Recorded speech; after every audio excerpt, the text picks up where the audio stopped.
নিপীড়িত হয়ে শেষ পর্যন্ত তিনি আমাদেরকে ছেড়ে চলে গেলেন, চিকিৎসা পাননি।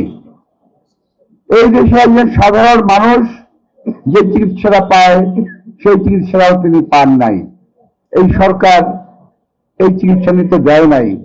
অন্যদিকে তাকে স্লো পয়জনিং এ হত্যা করা হয়েছে বলে আমি মনে করি। প্রিয় ভাইরা, এই কথাগুলো বললাম যে অনেক ত্যাগ, অনেক তিতিক্ষার মধ্যে, অনেক ত্যাগের মধ্য দিয়ে আমরা আজকে আমাদের ভোটের অধিকারটা অর্জন করেছি। আমরা চাই আমার দেশের জনগণ এবং আপনারা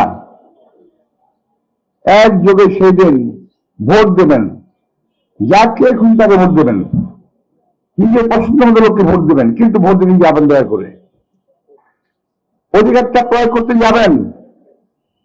ডাক্তার হোক, নার্স হোক, রাজনীতিবিদ হোক, কুলি হোক, মজুর হোক, যেই হোক, এই ভোটের অধিকার প্রয়োগের দায়িত্ব তার রয়েছে, অধিকার তার রয়েছে।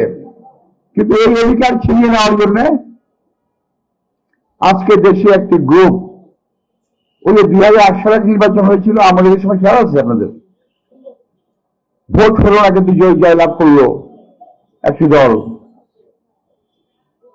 একইভাবে যে যত কথাই বলুক, আমি স্পষ্ট বুঝতে পারছি যে নির্বাচনে ইঞ্জিনিয়ারিং করার জন্য একটা পরিকল্পনা হচ্ছে। আমরা নির্বাচন করেছি যখন, এর আগে আমাদের পোলিং এজেন্টরা নির্বাচনের ফলাফল লিখিতভাবে নিয়ে প্রিজাইডিং হাত থেকে নিয়ে তারপরে ঘরে ফিরেছে রাত্রি 7টা-8টার সময়, সন্ধ্যা 7টা-8টার সময়। আর এখন আমরা বলছে নির্বাচন গণনার ফলাফল 2-3 দিন লাগতে পারে। এটা আমরা কোনো পরিস্থিতিতে মেনে নেব না। এটা হলো কারচুপি করার প্রথম একটা লক্ষণ আমার মনে হচ্ছে।